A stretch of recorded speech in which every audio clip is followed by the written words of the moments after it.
Chegamos ao segundo tópico da nossa lição da Escola Sabatina. Representando corretamente a Cristo. Esse é o título desse tópico. Irmão Rutenberg, qual é a única forma de representarmos Cristo devidamente em nossa fala? Bom, ao longo da lição, muito o apóstolo abordou no que diz respeito à língua, à fala. E, novamente, aqui nós somos levados a refletir sobre isso. Qual é a única forma de nós representarmos Cristo devidamente na nossa fala? É que a gente deve praticar o que falamos, né? Como vimos na pergunta, no tópico anterior, né? A gente devemos falar e viver na prática os ensinamentos de Cristo, né? Porque se a gente não... Só o detalhe que acabamos não deixando exatamente claro, porque faz menção da hipocrisia. E a hipocrisia é exatamente eu falar uma coisa e não fazer, e fazer outra, né? Você diz, você fala, que faz aquilo, que pensa aquilo, mas quando chega a situação para agir, você age diferente, buscando se favorecer. Sim. Porque se a situação lhe favorece, você age como você fala. Se ela lhe desfavorece, você age para ter vantagem, né? E essa é uma hipocrisia in natura, né? Isso. Então, aqui, na nota diz, é possível confessar a Cristo com os lábios, mas negá-los pelas obras. O fruto do Espírito que se manifesta na vida é uma confissão dele. Por isso que a gente vai ver isso na prática, né? E isso é muito claro para cada um de nós, que devemos fazer um exame, um autoexame, né? Porque esse primeiro momento da hipocrisia é a pessoa que vai identificar, porque ele professa uma fé, ele professa uma verdade, mas na situação, quando se apresenta para ele, se for favorável para ele, ele faz. Se for desfavorável, ele não faz, né? Então, ele nega a Cristo naquela ação, porque quem está fora já sabe o que ele está falando, o que ele falou que faria, ou qual deveria ser a forma de proceder, como na lição está falando, né? Essa atitude já era esperada e ele age totalmente diferente do que está esperando, né? Exato. Então, não basta dizer que é crente, né? Tem que viver como cristão, né? Viver como Cristo, como discípulo de Cristo, né? Exato. Fazer jus ao nome. Exato. Exatamente. Teve uma de nossas lições que, inclusive, mencionei sobre isso. Quando os crentes foram pela primeira vez chamados cristãos, lá em Antioquia. Porque eles falavam sobre Cristo, eles falavam como Cristo, caminhavam como se Cristo estava ali no meio. Então, a atitude deles revelava o Senhor Jesus Cristo. A nossa atitude, as nossas palavras revelam Jesus? Isso é um que devemos examinar, né? Ainda uma parte da nota diz assim, muitos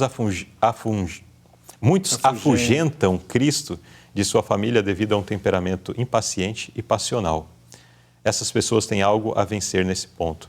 Então, um temperamento que é impaciente, que é cheio de paixão, né? A pessoa não consegue controlar-se. Aqui diz que Cristo é afugentado. Isso é uma forma, até trazendo para uma questão prática, você transmite essa parcialidade para os filhos. Sim. Porque você na igreja, você participa de uma lição de escola sabatina, como a gente está aqui agora, você diz o que é certo, que deve ter paciência, que deve agir assim, assim, ler na palavra de Deus, mas quando chega em casa, no íntimo, você age diferente. Então, como é que seu filho ali de 5 anos, 6 anos, 12 anos, vai interpretar? É que meu pai diz uma coisa e faz outra, né? Então, você vai criando no coração dos seus filhos, da sua família, essa parcialidade que é mundana, que é do mundo, que é o egoísmo, né? Sim, exatamente. Então, para nós vivermos de uma forma que, aliás, a única forma de nós representarmos Cristo devidamente em nossa fala é nós falarmos e agirmos também de acordo com aquilo que nós professamos. Isso. As nossas palavras devem refletir a Cristo, as nossas atitudes devem refletir a Jesus, né? Muito bem. Mais algo a acrescentar nessa pergunta, irmão Rutenberg? Não, tá tranquilo. Muito bem. São os frutos, né? Isso. Aqui é mencionado... Os frutos da justiça e da paz, né? Exato. Pergunta B. Que tendências humanas comuns, as quais se espalham pela vida diária, precisamos vencer e por quê? Quais são essas tendências comuns que se espalham em todos os aspectos da vida praticamente e que nós precisamos vencer e por quê? É como aqui a nota já está até dizendo, né? A pergunta são comuns, então todo mundo tem, né? Sendo cristão ou não, né? Professando uma fé, você tem. E esses são os desejos carnais, egoístas, né? Todo mundo já nasce com ele, né? E que ele se reflete na cobiça e na inveja. Onde a cobiça e a inveja produz no coração a murmuração, a impaciência, a insatisfação, a guerra e a infelicidade, né? Por isso que Tiago diz, de onde vêm as guerras e da peleja? É justamente desses desejos carnais. Sim. E ao final ele diz, né, pedis e não recebeis, porque pedis mal para gastar em vossos deleites, em vossos prazeres, prazeres egoístas. Isso não quer dizer que Deus não quer que a gente tenha prazer, mas sim um prazer egoísta, né? Sim. E aqui na nota chama a atenção que, assim, é muito triste viver descontente com o que nos rodeia ou com as circunstâncias que nos colocam na posição em que nossos deveres parecem humildes e sem importância. Deveres pessoais e humildes são desagradáveis para você. É por isso que você vive inquieto, apreensivo e insatisfeito. Tudo isso é fruto do egoísmo, né? Então, assim, essas tendências são naturais, mas a gente deve lutar contra elas, né? E como é que a gente vai lutar? Quando a religião de Cristo, a mente de Cristo, governa a alma, a consciência é a prova, e a paz e a felicidade reinam. Perturbações e problemas podem nos cercar, mas há uma luz no coração. Então, assim, é bonito quando a gente vê que os reformadores, né, os fiéis a Deus foram queimados na fogueira. Isso não quer dizer que eles não estavam sentindo o fogo, né? Não estavam sentindo o calor, não estavam passando por dificuldade. Mas pela a firmeza do que eles estavam no assim diz o Senhor, e na comunhão com Deus, eles suportaram aquilo ali até o momento de falecerem, né? Sim. Então, problemas e perturbações a gente vai ter. Sim. Mas com Cristo no coração, como aqui diz a nota, a luz no coração, né, nos cercando, nos dá força e poder para representar esse caráter de Cristo na nossa vida diária. Isso. A nota ainda aborda mais um aspecto que é onde muitas vezes nós falhamos, né? E que gera esse descontentamento também, uma perturbação mental, e nós não conseguimos ficar receptivos aí à atuação do Espírito Santo ou o impacto da religião de Cristo na nossa vida, que é quando nós fazemos um uso indevido de alimentos, né?